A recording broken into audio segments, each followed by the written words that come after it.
안녕하십니까, 구본철입니다. 오늘은 문재인이가 미친듯이 추진하고 있는 두 가지 문제를 좀 더 구체적으로 말씀드려 보겠습니다. 하나는 탈원전이고 또 하나는 종전선언입니다. 탈원전은 문재인이가 퇴임하기 전에 완전히 대못을 박았습니다. 유엔에다가 11월 초에 2030 탄소 중립 목표와 2050 탄소 중립 시나리오 계획을 제출해야 하는데 지난 10월 28일 국무회의를 일방적으로 통과시켜서 아마 11월 초에는 유엔에 제출할 것 같습니다. 이미 민주당이 탄소 중립 기본 계획을 만들어 놓고 그 안에 2018년 기준 2030년에 35%를 감축하겠다고 하는 목표치를 법에다가 제정해 놓았습니다. 사상 유례가 없는 이야기죠. 아니, 세상의 상황이 어떻게 바뀔 줄 알고 그 기본법을 만들어 놓고 거기에 목표치를 세운다는 것은 있을 수 없는 얘기입니다.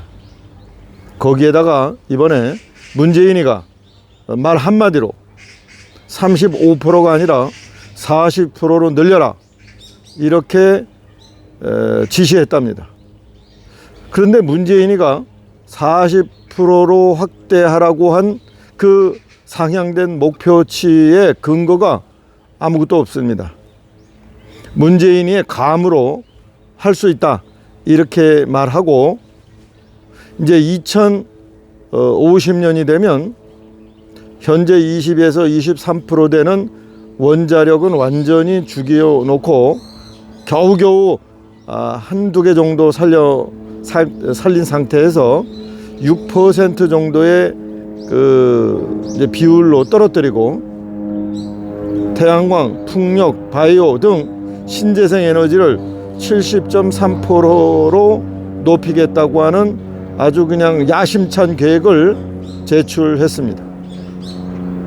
한마디로 70.3%의 신재생 에너지 목표는 달성 불가능할 뿐만 아니고 세계 내놓으면 완전히 조롱거리에 해당합니다. 어쩌다가 이 대한민국이 기술자들의 목소리는 전혀 반영이 안 되고 저 미신 같은 황제 노름하고 있는 문재인과 같은 저런 어리석은 자가 말하는 것이 다 뜻이고 방향이고 비전이고 우리의 목표가 되어버리는 이런 엉터리 세상이 되어버렸는지 참 기가 찰 노릇입니다. 이제 한 7개월 정도 남았는데 문재인의 임기가 어서 나가서 감옥으로 보내야 합니다. 저 미친 자입니다. 완전히. 두 번째가 종전선언입니다. 문재인이 지금 세계를 돌아다니며 또 유엔까지 가고 미국에는 조야에다가 수십억 원어치의 후원금까지 지원하면서 민주당 의원 21명을 어떻게 구워 삶았는지, 한국이 추진하는 종전선언을 찬성한다고 발표했답니다. 수십억을 줬는지 수백억을 줬는지 모를 일이지만 어쨌든 미국은 돈이 아니면 움직이지 않는 나라 중에 하나이기 때문에 분명히 그러한 작업이 들어갔을 것으로 예상합니다. 미국 의회 내에서도 덮어놓고 한국의 좌파를 지지하는 의회 의원들이 존재합니다. 일단 이 자들은 무슨 수를 쓰든지 무슨 행동을 하든지 한국의 좌파와 맥을 같이 하는 자들입니다. 다행히 미국의 백악관이 한국에 추진하고 있는 종전선언은 순서가 틀렸다 이렇게 얘기하면서 거부 의사를 명백히 했습니다. 하지만 미국이 명백히 하기도 전이라도 한마디로 만일에 미국이나 중국이 종전선언에 참여한다면 한국의 법체계상 위헌적 요소가 됩니다. 다시 말해서 한국과 북한은 매우 특수관계입니다. 비록 북한이 유엔에 가입하고 있지만 한국의 헌법은 북한을 국가로 인정하지 않습니다. 당연하죠. 인정할 수가 없지 않습니까? 그래서 이제 남북 관계 발전에 관한 법률, 이것은 노태우 시절 이후에 만들어졌는데, 왜냐하면 남북 관계는 특수 관계이기 때문에 헌법 73조가 보장하는 대통령의 조약 체결권을 허용하지 않습니다. 따라서 남북 관계에 정상들이 참여해서 어떤 합의를 이루는 그 부분은 헌법이나 국내 어떤 법도 그 유효성을 담보하지 못합니다. 그래서 만든 것이 특별한 남북 관계 발전에 관한 법률입니다. 줄여서 남북관계발전법이라고 하는데, 남북관계에서 이루어지는 모든 그 협의나 합의, 지난번에 이제 그 김일성과 김정은과 문재인에 관련된 모든 그 합의 내용은 남북 합의서라고 통칭이 됩니다. 당연히 노무현과 김정일의 그 합의서도 남북 합의서가 됩니다. 남북 관계에서 맺어지는 유사한 그 종전선언도 남북 합의서가 됩니다. 그러나 전쟁 당사국이 한국만 있는 거 아니지 않습니까? 중국도 있고 UN 16개국이 있습니다. 물론 미국이 주축이 되고 있지만 어쨌든 현재 남북 6.25 전쟁에 관해서는 우리 한국은 휴전에 사인하지 않았습니다. 다시 말해서 남북 관계는 아직 전쟁 중에 있다고 볼 수 있습니다.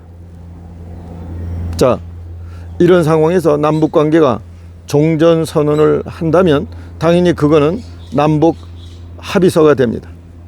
그런데 지금 문재인이가 요구하는 것은 남북 관계의 그 6.25 전쟁이 단순히 남북 전쟁이 아니라 국제 전쟁이었기 때문에, 특히 유엔이 최초로 유엔의 깃발을 들고 참여한 전쟁이기 때문에 당연히 유엔을 대표하는 미국, 그리고 북한을 지원하는 중국이 참여하기를 원하고 있습니다. 만일에 종전선언 안에 남북한은 물론이거니와 미국이나 또는 중국이 참여하게 되면 그것은 남북관계 발전법이 아니라 헌법에 의해서 그 유효성을 뒷받침받게 됩니다. 그런데 우리나라 헌법은 북한을 국가로 인정하지 않습니다. 따라서 미국과 중국이 참여하는 남북 합의의 종전선언은 헌법 위반이 됩니다. 이는 다시 말해서 문재인이가 추진하는 종전선언, 여기에 미국과 중국이 참여하는 종전선언은 헌법 위반이 되기 때문에 무효라는 뜻입니다. 그런데 말입니다, 아무리 우리나라 헌법이 미국이나 중국이 참여하는 종전선언의 무효를 주장할 수 있지만, 일단 종전선언이 체결이 되면 그 무효는 상관없이 남한에 있는 모든 종북 세력은 이를 관철하기 위해서 총궐기할 것은 분명합니다. 그 맨 앞에 민노총, 전교조, 그 다음에 경기 동부연합, 그 다음에 뭐 일부 정당 있죠. 좌파 정당, 옛날에 해산된 통진당 잔당들이 다시 결성한 정당이나 또 있습니다. 이 자들이 결국은 그간에 축적된 모든 역량을 총동원해서 종전선언을 실행하라고 후속 조치를 취하라고 압박할 겁니다. 정권이 좌파든 우파든 상관없이 저들은 북한과 이제 맥을 같이 하면서 최종 목표, 즉 미군을 철수하라고 하는 요구를 전방위적으로 눈만 떴다 하고 입만 열었다 하면 총력 집중할 겁니다. 이래 되면 서울에 있는 미국 대사관 앞은 물론이거니와 평택에 있는 미군 기지는 저 좌파들의 찐찌로 변해버릴 것입니다. 과연 그럴 때 미국이 견딜 수 있겠습니까? 문재인은 중국과 미국이 참여하는 종전선언이 단순히 정치선언이라고 새빨간 거짓말을 하면서 미국을 유인하고 있습니다. 그러나 미국이 속을 나라도 아니고 속아서는 안 될 것입니다. 그런데 속든지 또는 속지 않든지 간에 이러한 행위를 하는 문재인을 우리가 용서할 수 있겠습니까? 도저히 문재인은 두 가지 측면에서, 즉 대한민국의 제조산업을 완전히 망가뜨리는 탈원전을 자기 뜻대로 밀어붙이고 국민의 뜻과는 상관없이 이 문제에 대하여 문재인은 모든 책임을 져야 합니다. 물적 책임도 져야 합니다. 종전선언에 대하여 문재인은 그동안에 뭐하고 있다가 여태까지 이제 임기 만료 6, 7개월을 남겨놓고 도대체 무슨 짓을 하고 있는 겁니까? 대한민국의 돈 얼마를 미국에 갖다 바쳤습니까?